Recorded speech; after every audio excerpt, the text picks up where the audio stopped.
प्यारे दोस्तों नमस्कार। आज मुझे मालूम हुआ कि बहुत सारे मित्र मेरे आज कहीं काव्य संसार में अपने आप को पा रहे हैं। साहित्य जीवन का एक ऐसा आधार है जो हमें भीतर से सशक्त भी बनाता है और हमें आनंद भी देता है।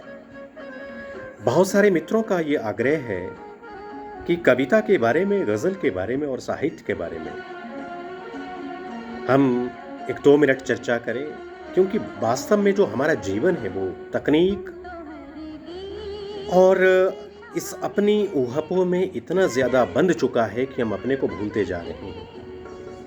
प्यारे दोस्तों, मैं आपको बताना चाहता हूं कि काव्य क्या है।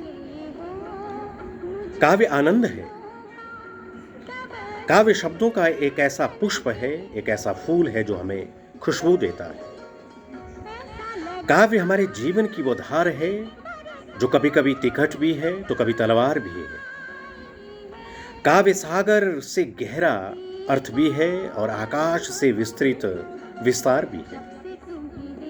काव्य हमारे जीवन का एक ऐसा संसार है जो हमें जीने के लिए प्रेरणा देता है।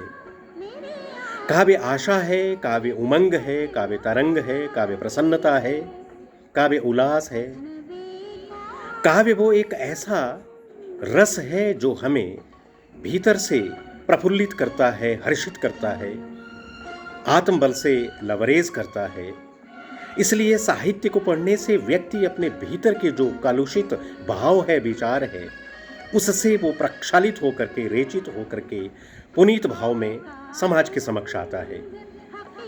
कविता पढ़ना हमारे लिए उतना ही लाभप्रद है जितना हम जब किसी रोग को नष्ट करने के लिए औषधि ग्रहण करते हैं। इसलिए जीवन के अंतःकरण की औषधि, और यदि कोई है तो वो साहित्य है, वो काव्य है। काव्य के बिना जीवन अधूरा है। हम सागर की अतल गहराई को नाप सकते हैं, आकाश के विस्तार को नाप सकते हैं, मंगल तक, चांद तक हम पहुंच सकते हैं, परंतु काव्य एक ऐसी उड़ान है जो आकाश की ऊंचाई से भी ऊंची है और सागर की गहराई से भी गहरी है। अतः हमें जब भी समय लगे, हमें साहित्य की उन पुस्तकों को टटोलना चाहिए, उन पृष्ठों को पढ़ना चाहिए, पुस्तकें खरीदनी चाहिए, क्योंकि आज की इस भागती दुनिया में हम पुस्तकों से, साहित्य से दूर होते जा रहे हैं।